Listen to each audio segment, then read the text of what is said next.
करत असलेल्या सेवेला न्याय मिळावा यासाठी आपण या ठिकाणी आहात. आणि मला आठवते की आता सरांनी सुद्धा या ठिकाणी बोलत असताना सांगितलं, मागच्या अधिवेशनात मार्चमध्ये हा विषय मी सभागृहात घेतला होता आणि तेव्हा आरोग्यमंत्र्यांनी 31 मार्चपर्यंत आम्ही याच्यावरती कायमस्वरूपी तोडगा काढू असं उत्तर त्या ठिकाणी दिलं होतं. त्याच्यानंतर आपल्या कर्मचाऱ्याची एक मंत्रालयात बैठकसुद्धा लागली, पण अजूनपर्यंत आपण बघितलं की अनेक वर्षापासून हे कर्मचारी आपल्या न्याय हक्कासाठी भांडत आहे, पण सगळे उडवाउडवीचे उत्तर हे शासनाकडून वारंवार मिळत आहे. कुठलंही ठोस पाऊल शासनाकडून घेतलं जात नाही आहे आणि कायम करण्याचा विषय हा तसाच प्रलंबित आहे. आता डॉक्टर साहेबांनी सुद्धा सांगितलं की 12 वर्षापासून ते सुद्धा सेवेत आहे. अनेक आपल्या आरोग्य विभागाच्या कर्मचारी या ठिकाणी बसले. आमची अर्चनासुद्धा या ठिकाणी बसली आहे, वारंवार येत असते, ताई माझा विषय सभागृहात घेणं ग, आमचा विषय मार्गी लावणं ग. पण बऱ्याचदा आम्ही फक्त विधानसभेचे सदस्य म्हणून पाठपुरावा करू शकतो, मात्र हा धोरणात्मक निर्णय असल्यामुळे याच्यावरती निर्णय घेण्याचा अधिकार हा कॅबिनेट मंत्रिमंडळाला असतो. तो निर्णय काय आम्ही घेऊ शकत नाही. मात्र तुमच्या मागण्या सभागृहात लावून त्या मार्गी कशा लावता येईल याचा वारंवार प्रयत्न आपण करत असतो.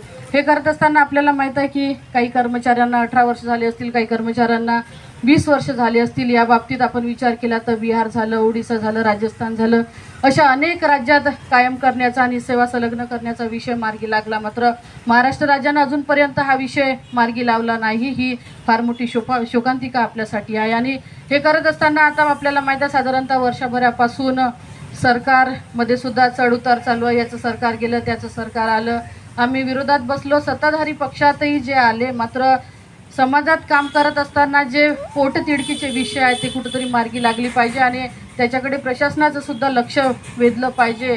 हा विषय कुठंतरी बाजूला राहून जे विषय समोर यायला नाही पाहिजे असे विषय समोर येत आहे. आपल्याला माहीत आहे मागील 2 वर्षात कोविडचा काळ आपण अनुभवला. या कोविडच्या काळात अनेक आपल्या जवळचे, आपल्या आप्तेष्ट नातेवाईक आपण गमावले. मात्र याच्यात जर का खऱ्या प्रामाणिकपणे कोणी काम केलं असेल तर सगळ्या आरोग्य विभागाचे अधिकारी आणि कर्मचारी यांनी काम केलं.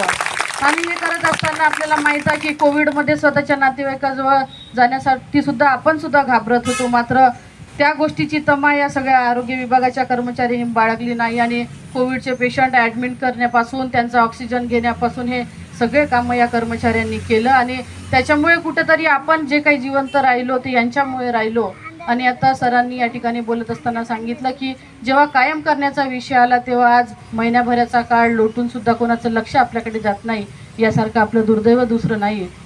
आणि सरांनी सुद्धा बोलत असताना सांगितलं की सुरुवातीला 70% 30% जर का तुम्ही कायम करत असाल तर 70% लोकांना समान काम समान वेतन लागू करा. पण मला या ठिकाणी आवर्जून सांगावं असं वाटतं की काम करत असताना तुम्हाला टक्केवारी नव्हती. तेव्हा जेव्हा कोविडमध्ये तुम्हाला सगळ्या कर्मचाऱ्याची गरज होती तेव्हा जसे सरसकट कर्मचारी तुम्हाला चालत होते तसंच कायम करताना सुद्धा आपण टक्केवारीचा विषय न ठेवलेला बरा.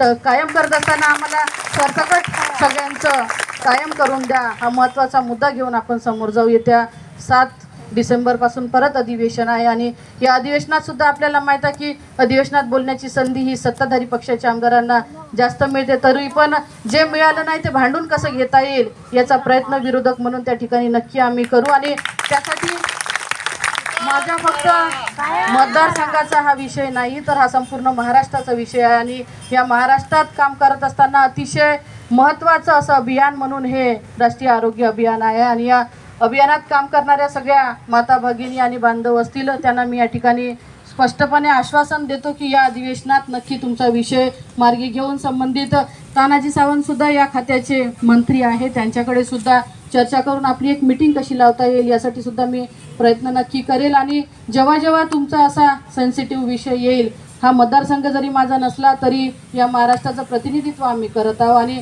कायम एक तुमची मोठी बहीण म्हणून मी नेहमी तुमच्या प्रश्नात, तुमच्या अडीअडचणीत कायम तुमच्या सोबत राहील एवढा विश्वास या ठिकाणी देतो. आणि तुमचा विषय हा जोपर्यंत आता सरांनी सांगितलं की मागच्या वेळी जेव्हा सभागृहात प्रश्न घेतला तेव्हा ताईचा सत्कार मला करायचा होता, पण या ठिकाणी माझ्या मतदारसंघातल्या सुद्धा काही आहे, जीवतोडे ताईसुद्धा या ठिकाणी आहे, पण मी या ठिकाणी आपला सत्कार स्वीकारणार नाही. जेव्हा तुम्ही सगळे सरसकट कायम सेवेत तुमचं समायोजन होईल तेव्हाच खऱ्या अर्थानं माझ्यासुद्धा या प्रयत्नाला यश मिळालं असं मी समजेल आणि तेव्हा मी स्वतःहून तुमचा सत्कार या ठिकाणी येऊन नक्की स्वीकारेल. एवढा शब्द या ठिकाणी देतो. परत आपल्या या आंदोलनाला नक्कीच यश येऊ आणि आपण सगळे ज्या ठिकाणी सेवा देता, आता बोलताना डॉक्टर साहेबसुद्धा त्यांच्यासुद्धा डोळ्यात पाणी आलं आणि नक्कीच आपण स्वतःचं घर, स्वतःचे मुलं, स्वतःचं कुटुंब बाजूला ठेवून सतत महिन्याभरापासून या ठिकाणी बसले आणि हे करत असताना आयुष्यभर आपल्याला संघर्ष करावा लागतो. संघर्षाशिवाय कोणाचं आयुष्य नाही आणि